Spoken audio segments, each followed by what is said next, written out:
Huw Morgan ydw I o Prifysgol Aberystwyth, a dwi am siarad am Sêr y Nadolig. Ond wrth gwrs, fel syryddwr, dwi am siarad am sêr eraill hefyd.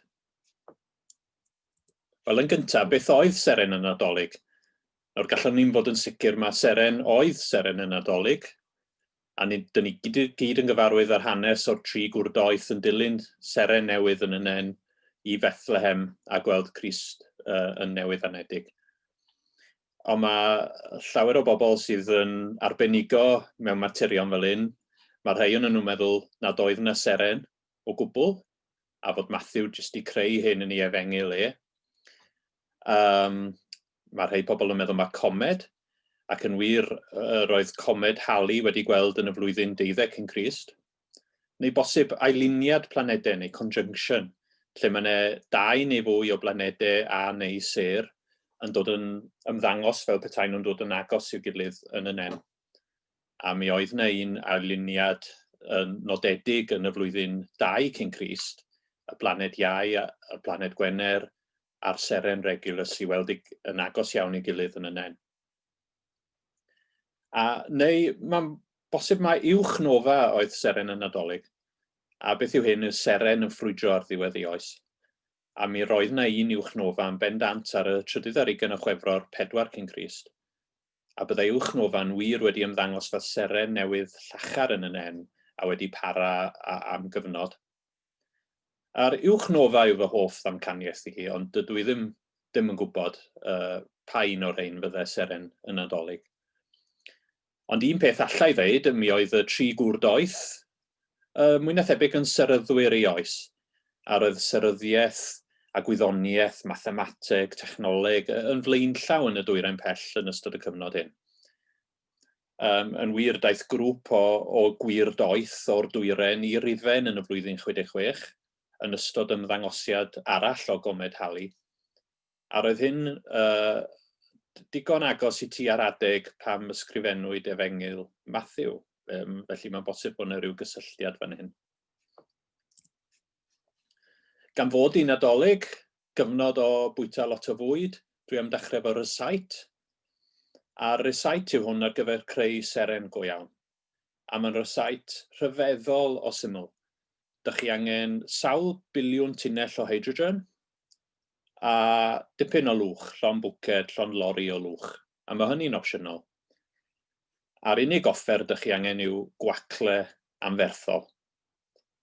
A'r cyfarwyddiadau, rhowch yr hydrogen yn y gwacle mawr, adiwch y llwch os ydych chi'n dymuno, yna gadewch o am ychydig gannoedd o filoedd o flynyddoedd, a mi fydd yna sêr yna.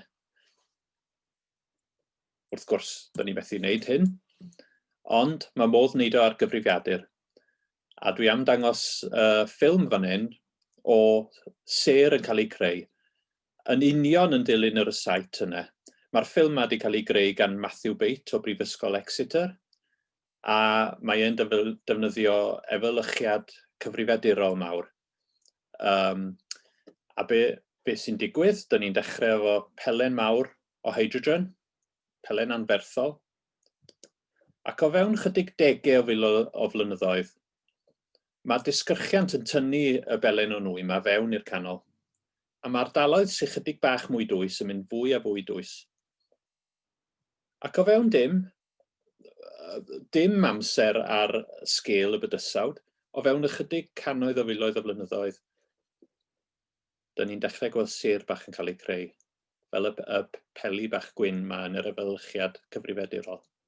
A dyma'n union be fydde wedi bod digwydd 5 biliwn o flynyddoedd yn ôl yn yr ardal yma o'r gofod, gan greu ein haul ni. Felly mae hyn yn eitha gwirthiol fod sêr jyst yn codi naturiol o cwmwl o nwy. Dyna sy'n digwydd yn naturiol.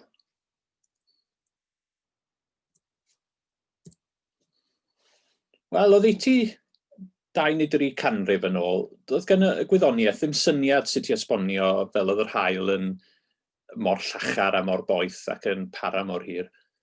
A wir o'n nhw'n dyfalu oed yr haul yn ôl hanes y Beibl, mynd nôl trwy genedlaethau cymeriadau'r Beibl, a dyfalu bod yr haul ychydig filoedd o blynyddoedd oed.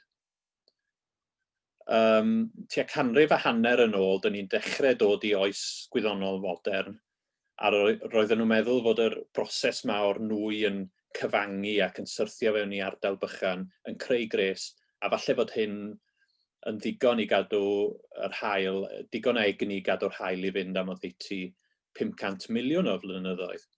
Ond eto roedd pobl fel Lyell a Darwin wedi darganfod ffosiliau a creigiau ar y ddaear oedd yn dyddio yn ôl lot cyn hynny, felly oedd yn amlwg fod rhywbeth ar ei goll. A fel sy'n mor aml yn digwydd yn gwyddoniaeth, roedd y cliw ar gyfer y pethau mawr yma, sut gafodd yr haul i greu, neu sêr i creu, a sut maen nhw'n creu gymaint o egni dros amser mor hir. Cafodd hyn i esbonio trwy edrych ar y pethau bychan iawn, pethau nad ydyn ni'n gallu gweld. A dwi'n sôn fan hyn am ffiseg cwantwm, sydd ond megis dros canrif oed. A dyma nhw'n darganfod yn 1939, ymasiad niwclear. Os mae gennych chi ddau proton, mae'r ddau efo gwefr bositif. A os ydych chi'n trio dod â nhw at ei gilydd, dyn nhw ddim eisiau. Ond os maen nhw'n dod at ei gilydd digon cyflym, efo digon o rym, mae modd i nhw ddod yn agos i'w gilydd. Ac ar yr adeg hynny, mae y grym niwclear yn dod fewn, a hynny'n atynnu'n gry. A mae hynny'n goresgyn yr wefr bositif yma, ac yn dod â nhw at ei gilydd. A mae hyn yn creu egni. Dych chi'n creu elfen newydd allan o'r dau proton, a dych chi'n creu pelydriad cryf iawn o ole, gyda gymaint o egni bod o'n ymbylydraeth peryglus yn y gamma. A dyma'r broses yn cael ei ddangos mewn mwy o fanylder, ond y rheswm dwi'n dangos hyn i ddangos fod o'n broses mwy syml na jyst dod â dau proton at ei gilydd. Mae hefyd yn broses hir os mae gennych chi edrych ar dim ond dau hydrogen ar gyfartaledd, mae'n cymeryd oddeutu biliwn o flynyddoedd i'r siawns o nhw gyfuno ar y ddau egni i ddigwydd. Felly, proses hir, biliwn o flynyddoedd. Nawr, y lwcus i ni yn yr haul, mae yna gymaint o protonau yma ar gael. Mae hyn yn digwydd yn aml, a felly dyna lle dyn ni'n cael ein egni a'n golau. Mae'r haul yn anferthol. Mae o tua 300,000 waith mas y ddaear. Ac yn wir, sa chi'n dod â holl blanedau, lleiadau, comedau, holl ddeunydd cysawd yr haul, y solar system at ei gilydd, bydda fo'n cyfri am 1% o fas cysawd yr haul, a bydd yr haul yn cyfri am 99% o'r mas. Felly mae'r haul yn bwysig iawn. Yng ngraidd yr haul mae hydrogen yn ymasu fewn i heliwm, a mae digon o danwydd i hyn digwydd am oddeutu 10 biliwn o flynyddoedd.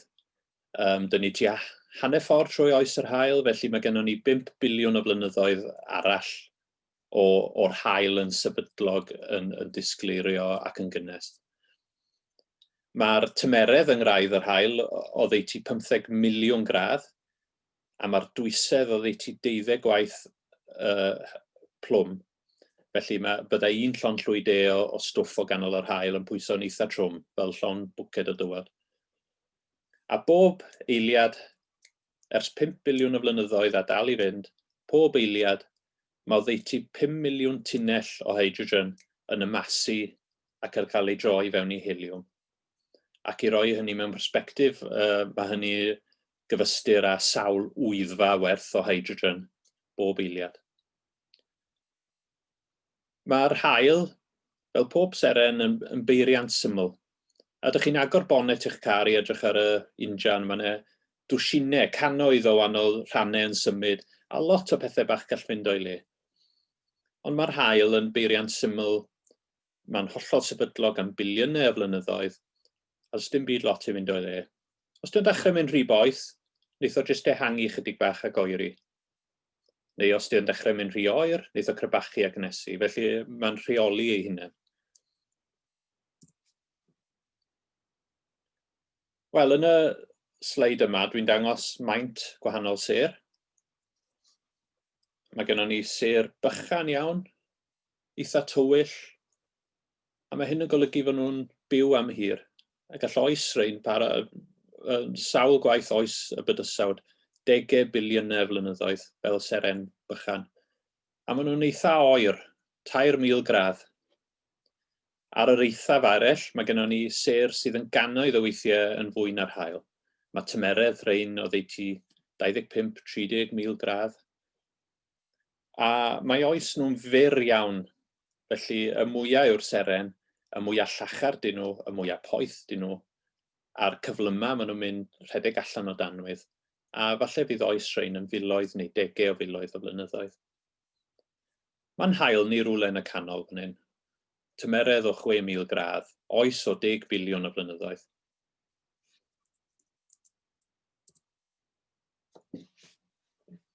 Felly, pelen o nwy anferthol yw seren. A mae'r nwy yn cael ei dynnu i'r canol oherwydd disgyrchiant. Mae'r nwy eisiau syrthio gyd o'r ffordd i'r canol. Ond mae'r tymeredd a'r dwysedd yn y canol yn creu ymasiad, fel ddedes i, a mae hyn yn broses egnïol sydd yn cadw'r seren yn sefydlog a stopio'r nwy rhag syrthio i'r canol. Ond wedi amser hir, bydd y tanwydd yn dechrau rhedeg allan a bydd y seren yn mynd yn ansefydlog. Yn achos yr haul a nifer o sêr eraill, wrth i'r tanwydd rhedeg allan, bydd y seren yn mynd yn ansefydlog ac yn chwyddo ac yn troi yn gawr coch. Nawr, ar yr adeg hyn, bydd yr haul yn chwyddo mor fawr nes fydd o'n cyrraedd orbit y ddaear, felly fydd arwynebedd allanol yr haul ar orbit y ddaear. A pan mae'r craidd yn rhedeg allan o danwydd, mae'n gallu mynd yn ansefydlog, a mi all o syrthio fewn i'r canol, bang. A ni'n galw hyn yn uwchnofa.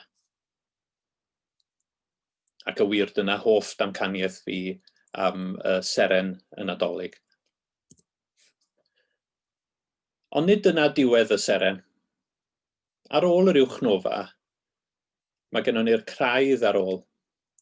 Ac yn dibynnu ar maint y seren yn ystod ei oes, mae'n bosib gawn ni corach gwyn, a dyma yw tynged yr haul, neu seren niwtron ar gyfer sêr sydd yn fwy na'r haul. Nawr, mae'r seren niwtron yn hynod o ddwys, rhywbeth sydd ddim llawer mwy na planed, ond efo holl mas y seren wedi cwasgu fewn. Yn wir, fydda un llon llwy de o deunydd seren niwtron yn pwyso mwy na bws neu llong hyd yn oed. Ond os di'r seren yn fawr iawn, ar ddiwedd ei oes, does dim byd i stopio'r graidd na crebachu yn llai ac yn llai ac yn llai, a does na ddim unrhyw rym dyn ni'n gwybod amdano yn gwyddoniaeth ar stopio'r crebachiad yna.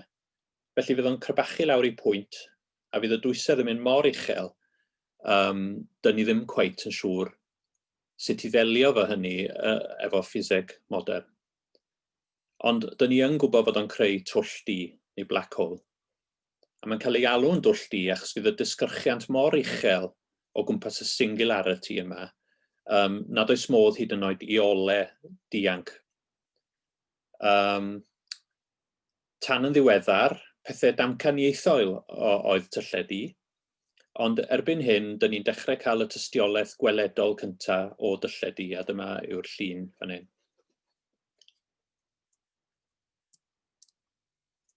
Felly, rywle yn bell i ffwrdd, 10 neu cannoedd o filoedd o flynyddoedd yn ôl, mi ffrwydrodd seren rywle yn ein galeth ni fel uwchnofa. A 2000 o flynyddoedd yn ôl, dyma'r golau o'r uwchnofa yna yn cyrraedd y ddaear ac yn dod i sylw seryddwyr gwir doeth o'r dwyrain pell. Ac hyn wedi arwain at stori y Nadolig a dod yn rhan anatod o'n diwylliant ni dros gyfnod y Nadolig. A mae'n stori arbennig, a nid rôl fi fel gwyddonydd yw bychanu stori fel yna. Diolch yn fawr i chi.